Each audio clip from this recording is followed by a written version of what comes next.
चा बाजार भरला, देवाचा कलबला झाला. लोक कामनेच्या व्रताला झोंबून पडती श्रीराम.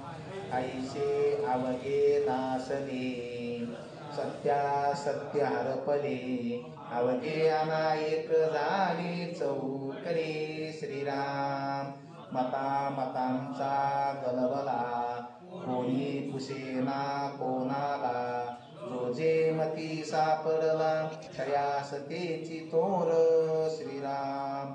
असत्याचा अभिमान, तेने पाविजे पतन. सत्य शोधिती श्रीराम. लोक वर्तती सकळ, ते ज्ञात्यास करतळामळ. आता ऐका केवळ विवेकी हो श्रीराम. लोक कोण्या पंथे जाती, आणि कोण्या देवास भजती. ऐशी रोकडी प्रचिती सावधायका श्रीराम. मृतिका धातू पाषाणाधिक, ऐशिया प्रतिमा अनेक. बहुतेक लोकांचा दंडक प्रतिमा देवी श्रीराम. नाना देवाचे अवतार, चरित्र ऐकती एक नर. जप ध्यान निरंतर करीती पूजा श्रीराम. सकळांचा अंतरात्मा, विश्ववर्ते जो विश्वात्मा. द्रष्टा साक्षी ज्ञानात्मा, मानिती एक श्रीराम. एक ते निर्मळ निश्चळ, कदापि नव्हेती चंचला. अनन्य भावे केवळ वस्तूची ते, एक नाना प्रतिमा. दुसरा अवतार महिमा, तिसरा तो अंतरात्मा. चौथा तो निर्विकारी श्रीराम. ऐसे चत्वार देव, या वेगळा अंतर्भाव कोठेची नाही श्रीराम. अवेकची मानिती, ते साक्ष देव जाणती. परंतु अष्टता प्रकृती ओळखली पाहिजे श्रीराम. प्रकृतीमधील देव, तो प्रकृतीचा स्वभाव. भावातील महानुभाव, विवेके जाणावा श्रीराम. जो निर्मलास ध्यायील, तो निर्मलाची होईल. जो जयास भजेल, तो तद्रूपच जाणावा श्रीराम.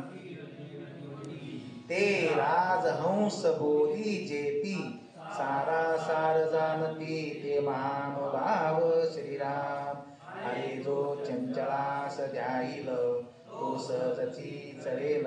तो निश्चलास भजेल, तो निश्चलची श्रीराम. प्रकृती सारिखे चालावे, सत्य होनी वर्तावे. लोकाईसे श्रीराम. श्रीदास बोधे, गुरु शिष्य संवादे. चत्वार देव निरूपण नाम समास दुसरा श्रीराम. जय जय रघुवीर समर्थ. या समासामध्ये चत्वार देव निरूपण त्या ठिकाणी सांगायला तर एक निश्चळ, एक चंचळ. चंचळे गुतले सकळ, निश्चळते निश्चळ जैसे तैसे. एक ठिकाणी कोणी चंचल असतं, कोणी त्या ठिकाणी निश्चळ असतं. तर चंचल म्हणजे ही सगळी काय आहे, माया आहे. आणि निश्चळ म्हणजे तो काय आहे, जो निश्चळ कोण झालेले आहेत तर ते साधू संत झालेले आहेत, साधक झालेले आहेत, ज्ञानी निश्चळ झालेले आहेत. आणि त्या ठिकाणी ते कृतकृत्यला, समाधानाला पावलेले आहेत. आणि चंचल कोण राहिलेला आहे, अज्ञानी चंचल त्या ठिकाणी राहिलेले असतात. चंचल प्रापंचिक, अज्ञानी विषयाशक्त चंचल राहिलेले असतात. आहे निश्चळाचा विवेक, ऐसा लक्षामध्ये येतो. निश्चळ ऐसा निश्चयात्मक, निश्चळची तो. निश्चळाचा विवेक असा आहे, सगळ्याला निश्चय होता येत नाही. हजार माणसातून एखादा त्या ठिकाणी काय होत असतो, निश्चळ होत असतो, निश्चयाला प्राप्त होत असतो, निश्चळ होत असतो. म्हणजे परमात्मा स्वरूपाला काय होत असतो तो.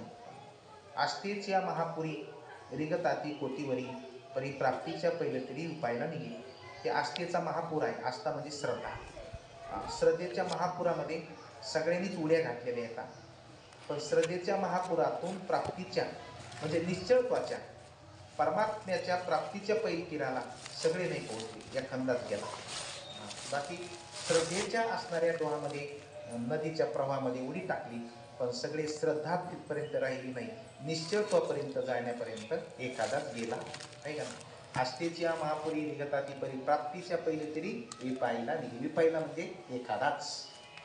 तसं त्या ठिकाणी आपण सगळेच या परमार्थ मार्गामध्ये हजारो लाखो लोक त्या ठिकाणी उतरतात, पण देवापर्यंत हजारातून एखादा. मनुष्याना सहस्रेश कश्चित येतती सिद्धये.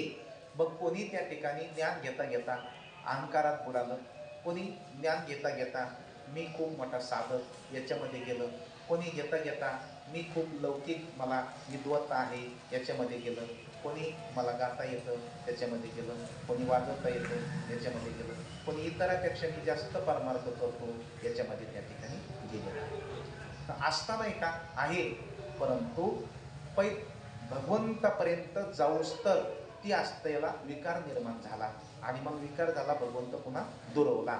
परंतु ज्याचा विकार निर्माण झाला नाही तो परमात्म्यापर्यंत गेला आस्थेच्या. आणि म्हणून निश्चळ जो आहे तो परमात्मा आहे, आणि चंचळ जो आहे तो जीवात्मा आहे. या निश्चळाच्या गोष्टी सांगती, पुन्हा चंचळाकडे धावती.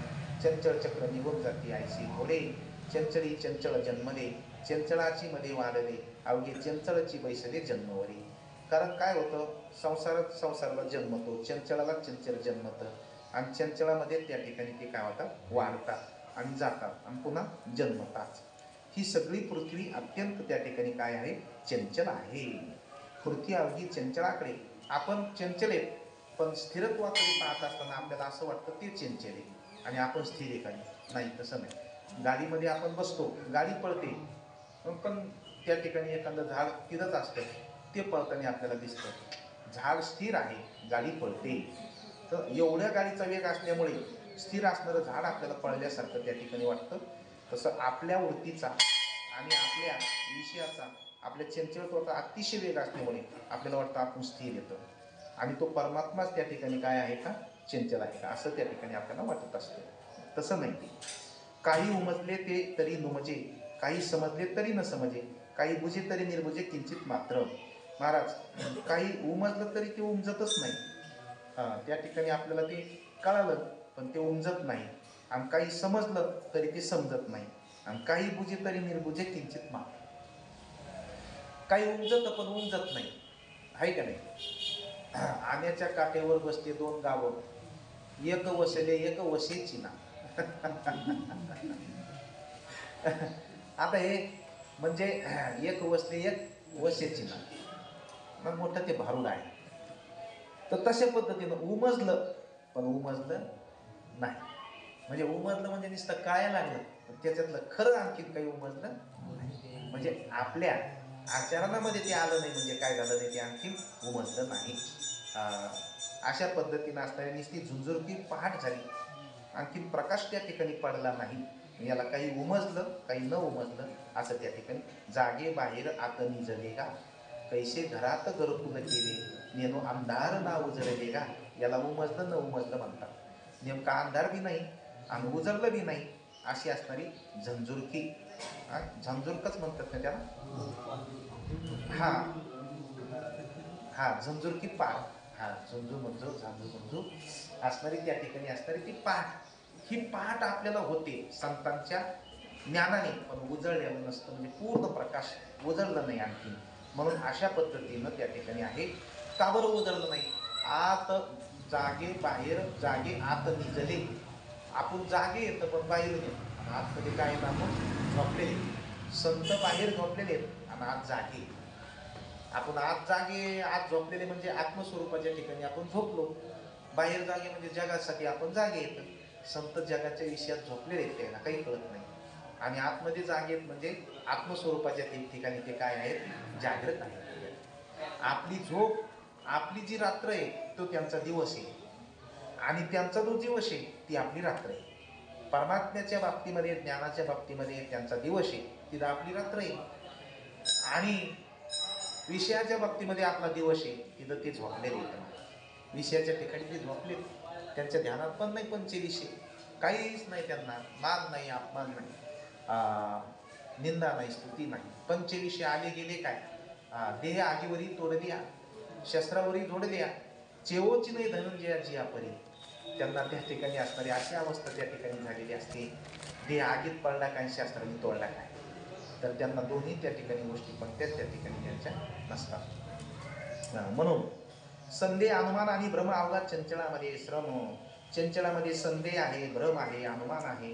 निश्चळी कदा नाही वर्म समजले पाहिजे. निश्चळ त्या ठिकाणी आपल्याला समजलं त्या ठिकाणी पाहिजे की काय आहे. चंचल ही तेवढी माया आहे बरं का. आणि मायेत जाई विलया, माया ती लयाला जाणारे. लहान थोर म्हणावया कार्य नाही. इथं लहान थोर सगळं त्या ठिकाणी, सगळं माया विस्तरली, अष्टदा प्रकृती फाकावली, चित्र विचित्र विकारणी नाना रूपे. हे मायेचाच सगळा असणारा चित्र विचित्राचा काय आहे तो प्रकार आहे. हे नाना रूप त्या ठिकाणी वेगवेगळ्या प्रकारने आणि काय झालेले आहेत हे निर्माण केले. हे काय चित्र विचित्र सगळं मायेचा खेळ आहे. एक शहाणा आहे, एक वेळा आहे, एक असा आहे, एक चंचल आहे, एक मूर्ख आहे, एक ज्ञानी आहे. महाराज त्या ठिकाणी हा सगळं मायेचा प्रकार आहे. म्हणजे ही सगळी जी सृष्टी मायेने रंगवली चित्र विचित्र, ही त्या ठिकाणी अष्टदा प्रकृतीची आहे. नाना उत्पत्ती, नाना विकार, नाना प्राणी, लहान थोर, नाना पदार्थ मकार, नाना किती त्या ठिकाणी उत्पत्ती आहेत, किती प्राणी येतं, किती जीवजंतू येतं, किती शरीर येतं ते आपल्याला माहीत नाही. तर सरपटणारे आहेत, उडणारे, आकाशात उडणारे आहेत, त्या ठिकाणी असणारे, 2 पायांनी चालणारे येतं, काही काहीला किती पाय येतं, गोमीला किती पाय येतं. मला तरी कुठं माहिती म्हणायचं 25 येतं. मग मी जर म्हणलं 25 कस काय, तिथं तर 24च होते. तर तुम्हाला असं एखादा म्हणून ती म्हणे ना, गोमीचा पाय काय. अशा किती पायाच्या, किती वेगळ्या शरीराच्या, किती दाताच्या, किती केसाचे पदार्थ शरीर निर्माण झालेले आहेत. मग नाना शरीरे नाना निर्माण झाली, नाना नामा विधान ठेवली. अनेक प्रकारची शरीरे निर्माण झाली, त्यांना अनेक प्रकारचे नाव ठेवले गेले, वेगवेगळे त्या ठिकाणी असणारे. भाषात प्रत्येक करू आली काही काही. मग नाना रीती, नाना दंडक. निश्चळ बसत जातो नंतर लक्ष जातं. हे चिंतन रीती, नाना दंडक, अनेक प्रकारच्या रीती, चाली, दंडक, आचार एकाहुनी एक, वर्तो लागले सकळ लोक लोकाचारी. वेगवेगळ्या प्रकारचे त्या ठिकाणी लोक काय करू लागले, वर्तन करू लागलेले आहेत. तर अष्टदा प्रकृतीचे शरीर निर्माण झाली, लहान थोर पुढे आपोलाव्या प्रकारे वर्तू लागली. नाना मते निर्माण झाली. कोणाचं काय मत आहे, कोणाचं काय मत आहे. हिंदूचं मत वेगळं, तर बौद्धाचं मत वेगळं, जैनाचं मत वेगळं. नाना प्रकारची उठली नाना बंडे. जैसा प्रवाह पडिला तैसाच लोक चालेला. जसा जसा प्रवाह पडल त्या प्रवाहात माणूस जन्माला आला की लगेच तो म्हणतो आम्ही ह्या प्रवाहातला आहे, मी या जातीचा आहे, मी अशा पद्धतीच्या वर्तनातला आहे, मी जैन आहे, मी बौद्ध आहे. प्रवाह पद्धती कोण वारीला कोणाला एक नाही. आपला धर्म गंध लावला, मुसलमानांनी लावायचा नाही. त्या ठिकाणी आपण करदुडा बांधायचा, त्यांनी बांधायचा नाही. आपण दिवाळी साजरी करायची, त्यांनी ईद साजरी त्या ठिकाणी करायची. आपण मुंज वगैरे करायची, त्यांनी सुमता करायची आहे का नाही. आपली समाधी त्याचं थडगं आहे, आपलं भजन पूजन त्याचा अल्ला अल्ला आहे. म्हणजे सगळं विरुद्ध त्या ठिकाणी आहे. आणि हे कोण येतं, हे सगळे जीवच आहेत ना. हे झाले कसे, प्रवाह रूपाने ते झाले. त्यांनी तसा प्रवाह त्या ठिकाणी करून घेतला, ते झाले. आपल्याला गाय पूज्य, त्याला डोकर पूज्य म्हणते काहीतरी आहे का नाही. पृथ्वीचा झाला गळांठा, एकावनी एक मोठा, कोण खरा कोण खोटा कोण जाणे. अशा पद्धतीनं असणारा आचार वेगळे त्या ठिकाणी झालेले आहेत. देव झाले उदंड, देवाचे मानले भंड, भूतदेवाचे थोदंड एकची झाले. मग त्या ठिकाणी ज्याच्या त्याच्या भावने पद्धतीनं ज्यांनी त्यांनी देव उदंड निर्माण त्या ठिकाणी केलेले आहेत. मनाला येईल त्या पद्धतीनं देव केलेले आहेत. ते तर 33 कोटी म्हणजे 33 प्रकारचे आहेतच. याच्यापेक्षा त्या ठिकाणी मनाने केलेले त्या ठिकाणी वेगळ्या प्रकारचे देव आहेत. ऐका, मुख्य देव तो कळेना, कशास काहीच मिळेना, एकाच एक ओळेना अनावर, ऐसा नासला विचार, कोण पाहतो सारासार, काहीचा लहान काहीचा थोर कळेची ना. म्हणून अशा पद्धतीनं असणार. हे जे सगळं जे काही गोष्टी आहेत ना या मायेच्या आणि जे स्थिर गोष्ट आहे आत्मा तो असणारा कुणाचा आहे तर तो परमात्म्याचा आहे. आणि म्हणून प्रकृतीमधील देव प्रकृतीचा स्वभाव भावातीत अनुभव विवेकता प्रकृतीचा स्वभाव आहे अनेक नाना प्रकारचे त्या ठिकाणी निर्माण करणं. अरे जो चंचलास घ्यायला तो सहजची चंचळेल निश्चळाच म्हणजे तो निश्चळची. आणि म्हणून चंचळाच्या मागे गेला की चंचळच मनुष्य त्या ठिकाणी होतो आणि चंचळ माणसाला काय देत असतं मग ते धोका देत असतं. निश्चळाच्या मागे गेला की त्या ठिकाणी मनुष्य निश्चळ होतो आणि कृतकृत्यला त्या ठिकाणी काय होतो तो पोहोच त्या ठिकाणी होत असतो. म्हणून प्रकृतीसारखे चालावे परी अंतरी आता आपल्याला संसारात वागत असताना प्रकृतीप्रमाणे चालावं लागणार पण अंतरात शाश्वत राहावं लागणार. संत आपल्याला असं नाही सांगत की तुम्ही लगेच दासबोध ऐकला म्हणजे घरी जाऊन लगेच तुम्ही भांडणं करा असं नाही सांगत. काही माणसं श्रवण करते तो लगे मग म्हणते ना तो असं तो तसं मी बघ कसा आहे का नाही तसं नाही. आमच्या तळ्यामध्ये विचारसागर पाठतो. विचारसागर म्हणजे ते अत्यंत तीव्र कडक ग्रंथ आहे.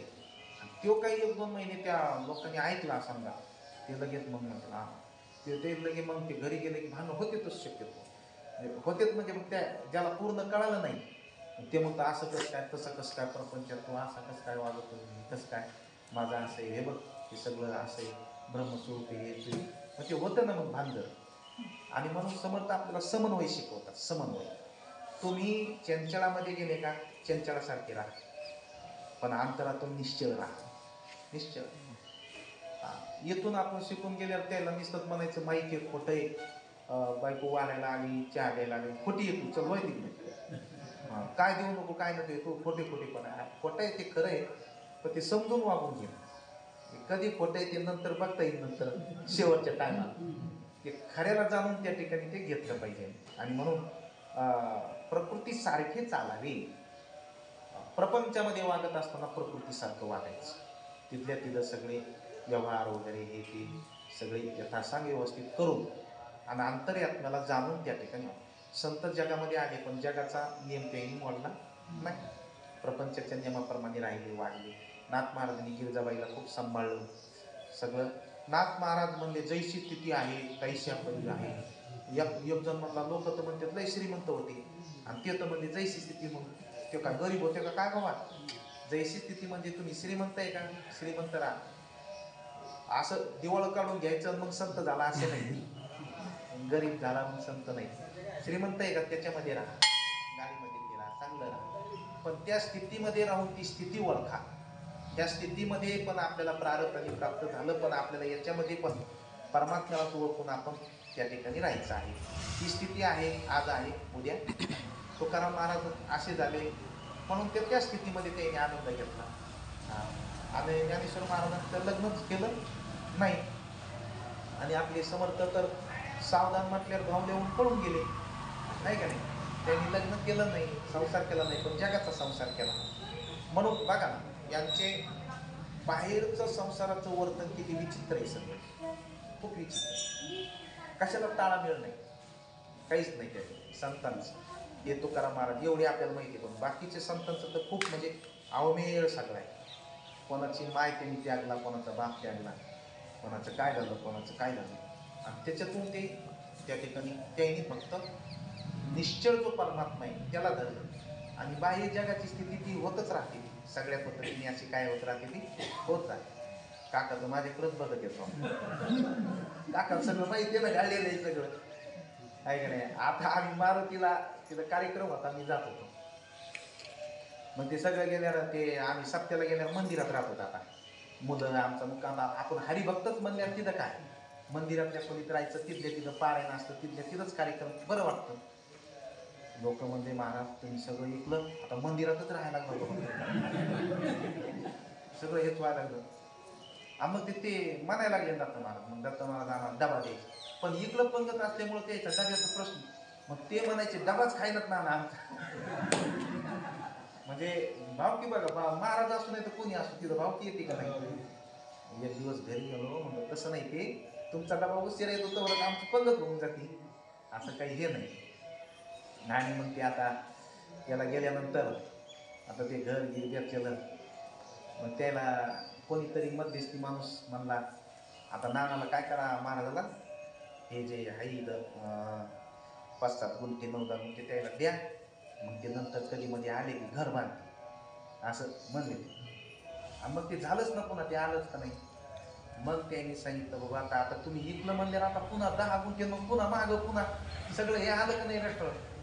म्हणलं बाबा ते तसं नाही, ते मी काही म्हणतो नाही, ते लोक त्या ठिकाणी असं ते सगळं करून घेतात. मग आता नाना काकू आली तर ते म्हणजे चला चला आपल्याला ते तुम्हाला द्यायचे ते. म्हणलं नाही, आम्ही आल्या, आम्हाला फक्त रूम द्यायचं राहायला. मस्तपैकी आले, राहिले, भजन केलं. ते संसाराचं जे स्वरूप असतं ना, चंचल असतं. चंचल असतं, कुठं काय असतं ते निश्चळ त्या ठिकाणी असतं आणि ते होत राहतं ते. आणि म्हणून त्या प्रपंचाला, त्या संसाराला प्रकृतीसारखं चालावं लागत असतं. कशासारखं चालावं लागत असतं? प्रकृतीसारखे चालावे परी अंतरी शाश्वत ओळखावे. अंतरामध्ये शाश्वत असणारे त्या ठिकाणी ओळखावं. सत्य होऊन वर्तावे लोकांशी. लोकांमध्ये त्या ठिकाणी असणारं सत्य होऊन वर्तन करावं लागतं. ते वर्तत दिसती देही परी ते देहीना माझे ठाई, मी तयाचे हृदयी समग्र असे. ते त्या ठिकाणी असणारं वर्तत राहतात वरून, पण ते परमात्म स्वरूप त्या ठिकाणी झालेले असतात. असे या दशकामध्ये आपल्याला चंचल आणि स्थितीचं त्या ठिकाणी काय केलेलं आहे, वर्णन त्या ठिकाणी केलेलं आहे. आता एक घ्यायचं नव्हतं, शिकवण निरूपण नाम आपल्याला थोडा आहे आता. हा, श्रीराम समर्थ. श्रीराम बहुता जनाचा शेवट, नरदे सापडे आवट, येथे वर्तावे चोपट, गाये श्रीराम प्रपंच करावा नेमक, पावा परमार्थ वेद, जेणेकरिता वयलोक संतुष्ट होती. श्रीराम शतवृषे वय नेमिले, त्यात बालपण नेनता गेले, तारुण्यारोगे वेचले ऋषियाकडे. श्रीराम वृद्धपणी नाना रोग, भोगणे लागे कर्मभोग, आता भगवंताचा योग कोणी वेळे. श्रीराम राजी कलिविक उद्वेग चिंता, अन्न वस्त्र देह ममता, नाना प्रसंगी अवचिता जन्म गेला. श्रीराम लोक मरो मरो जाती, वडील गेले प्रचिती, जाणत जाणत निश्चिती, काय मानिले. श्रीराम आत्मगुराशी लागला,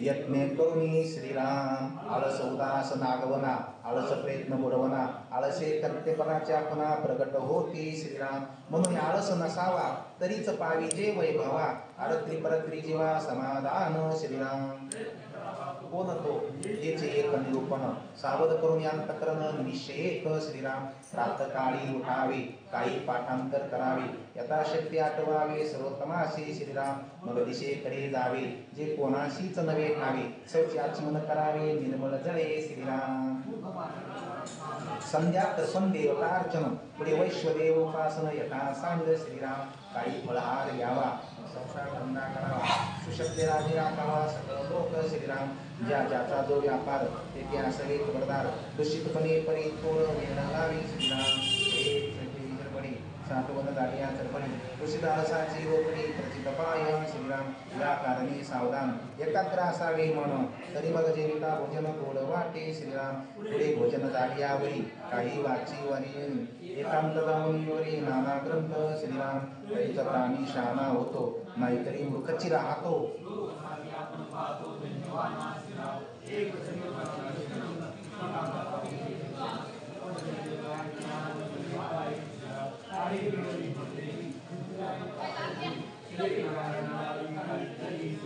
काही धर्मचर्चा त्या पुराण वाया जाऊन दीक्षिण दोहीकडे श्रीराम ऐसा जो सर्व सावध त्याचा कैसा असेल खेद विवेके तुटला संबंध देहबुद्धीचा श्रीराम आई तुटे देवाचे ऐसे वर्तने निश्चयाचे मुदते उद्योगाचे येणे रीती श्रीराम प्रपंच पाहिजे सुवर्ण परमाती पंचकरण महावाक्याचे विवरण करिता सुखे श्रीराम आणि ज्ञान येणे राहो समाधान परमार्थाचे जे साधन त्याचे ऐकत जावे श्रीराम इति श्रीदास बोधे गुरु शिष्य संवादे शिकवण निरूपण नाम समास तिसरा श्रीराम जय जय. परमार्थाचे साधन त्या ठिकाणी असणार आपल्याला शिकवण निरूपण या समासामध्ये सांगितलेलं आहे. आपल्याला इथं समर्थ आपल्याला शिकवण देतात. त्या ठिकाणी कोणती शिकवण देतात? नरदेहाची शिकवण देतात आणि त्या ठिकाणी आपल्या जीवनाची कर्माची आपल्याला शिकवण त्या ठिकाणी दिलेली आहे. बहुता जन्माचा शेवट नरदेह सापडे अवचट येथे वर्तावे चोकट नीती न्याय अनेक जन्म घेऊन नंतर हा नरदेह आपल्याला त्या ठिकाणी प्राप्त झालेला आहे. 84 लक्ष येऊन फिरत फिरत मग मानव देवी लागे प्राप्त. 84 लक्ष फिरत आलेलो आहे आपण आणि मग नरदेह आपल्याला काय झालेला आहे? प्राप्त झालेला आहे. असं त्या ठिकाणी फिरत प्राप्त झालो. म्हणून त्या ठिकाणी या मानव देहामध्ये आपण आल्यानंतर प्रपंच करावा नेमक पाहावा परमार्थ विवेक जेणे करता उभय लोक संतुष्ट होती. समर्थांनी प्रपंच सोडायचा सांगितलेला नाही. त्यांनी स्वतः सोडला पण तुम्हाला आम्हाला सांगितला नाही सोडायचा. तर त्या ठिकाणी का तर प्रपंच नेमक करा त्या पद्धतीने चांगला व्यवस्थित करा पण परमार्थाचा विवेक धरा. प्रपंच नेमक करा परमार्थाचा विवेक करा जेणेकरिता उभय लोक संतुष्ट होती. शतवर्षे वय नेमिले समर्थ सांगतात आपल्याला मृत्यू लोकामध्ये माणसाचा जन्म म्हणजे शतवर्षाचा जन्म दिलेला आहे. 100 वर्षाचं आयुष्य दिलंय पण तेवढं कोणी टिकत नाही आता. पण त्याच्यामध्ये पण पुन्हा बाळपण जातंय तारुण्य पण त्या ठिकाणी जातंय विषयाकडे त्या ठिकाणी मन धावतंय. बाळपण नेणता गेले बाळपणामध्ये काही कळत नाही माणूस खेळायच्या याच्यामध्ये गेलो.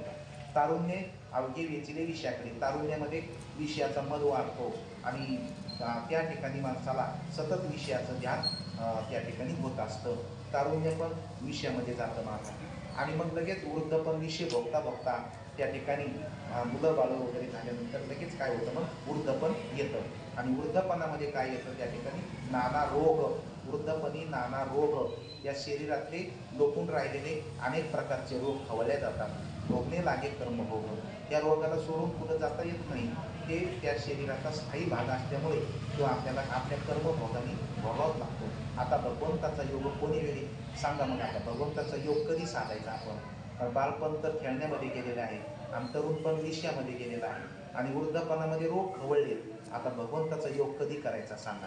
राजिक देविक उद्योग चिंता आणि त्याच्यामध्ये पुन्हा प्रपंचाची चिंता आहे. प्रपंचाचा कार्यभाग आहे. त्या ठिकाणी सगळ्यांचं भरण पोषण करायचे जबाबदाऱ्या येतात सगळ्या. त्याच्यामध्येच पुन्हा काही आधी व्याधी निर्माण होतात. त्याच्यामध्येच काही संकट येऊन पडतात. त्याच्यामध्येच कलह त्या ठिकाणी भांडणं तंटे कोर्ट कचिऱ्या अन्न वस्त्र देह ममता आणि त्या ठिकाणी असणारी नाना प्रसंगी अवचिता जन्म गेला. महाराज एक काम सारलं तर एक काम त्या ठिकाणी पुढं उभा राहतं येऊन आपल्या. असं संसारातले अनेक प्रकारचे कामं अनेक प्रकारचे लोक मरोमरो जाती आणि मग त्या ठिकाणी वृद्धपण झाल्यानंतर सगळं झाल्यानंतर परमार्थ करायचा कधी?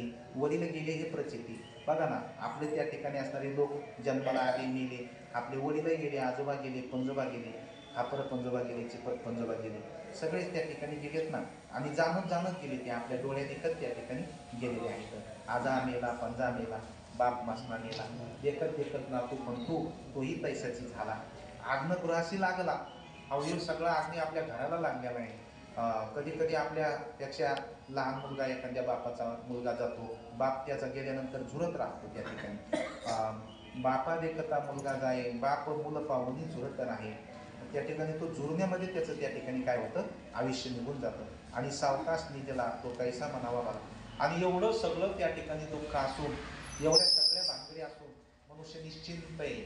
त्याला त्या ठिकाणी काही गोष्टी त्या ठिकाणी त्यांनी कधी काळजी चिंता आता हे झाल्यानंतर मग काय होईल मी काय करायला पाहिजे याचं कधी त्याला मनावर आलं नाही. हे मोठं आश्चर्य आहे म्हणजे त्या ठिकाणी. आश्चर्य म्हणजे त्या ठिकाणी सावकाश राहिला. काही त्याला त्या ठिकाणी खातो पितो राहतो फिरतो आणि मग तो म्हणजे खरा आत्महत्यारी तो आहे आणि खरा पापी म्हणजे तो आत्महत्या केली ते जेवढा नरदे दिला देवाने, एवढा गोमटा दिला, सगळ्या गोष्टी दिल्या, आणि तो त्या ठिकाणी त्याने या आत्म्याचं हित केलं नाही, आत्म्याचं अनहित केलं त्याने. मग या आत्म्याला पुन्हा किती वेळा जन्म घ्यावा लागणार आहे, पुन्हा या नरदेला या लागल्यानंतर 84 योनी द्यावं लागणार. आत्महत्या कोणी? आत्महत्या ही खरा ह्यो आहे की ज्या ज्ञान प्राप्त करून घेतलं नाही, ह्यो खरा आत्महत्यारी त्या ठिकाणी. ज्याला इथं येऊन ज्यांनी परमार्थ केलं नाही, चिंतन केलं नाही, पुण्य मार्ग अवघा बुडाला, पाप सर्ग उदरत झाला, यमयातनेचा धोना कठीण आहे. पुण्य मार्ग बुडाला, पाप झालं तरी आता आयुष्य करावे, म्हणून या ठिकाणी विवेक करा. आणि इहलोक आणि परलोक दोन्ही लोक साधला पाहिजे. इहलोक साधण्याकरता काय केलं पाहिजे? सोपा उपाय आहे. आळसाचे फळ रोकडे. माणसाने त्या ठिकाणी उद्योग करीत असताना आपला आपला जे जो उद्योग असेल तो त्या ठिकाणी स्वाभिमानाने आणि आपल्या स्वाधिकारानुसार आणि त्या ठिकाणी उद्योगाला न लाजता आणि त्या ठिकाणी स्वधर्म पद्धतीनं तो उद्योग करायचा. आळस नाही करता त्या उद्योगाचा, आळस नाही करायचा. त्या ठिकाणी आपल्याला जर प्रपंच त्या ठिकाणी चालवायचा ना, आळस करायचा नाही. आणि आळशी माणसाचा कार्यभाग कसा बुडतो? समर्थ म्हणतात, आळसाचे फळ रोकडे, जांभया देऊन निद्रा पडे, सुख म्हणून आवडे आळशी लोका. आळशी लोकांना निद्रेचं सुख त्या ठिकाणी जास्त आवडतं. जांभळ्या देते, निद्रा देते, हमल्या करते. त्या ठिकाणी साक्षेप करिता कष्टी, परंतु पुढे सुरुवात येते. त्या ठिकाणी त्याला कष्ट करताना दुःख होतं. अहो पण कष्ट करताना दुःख होतं, नंतर आळशामुळं त्या ठिकाणी काय होतं, तर माणसाच्या जीवनाची आणि प्रपंचाची पण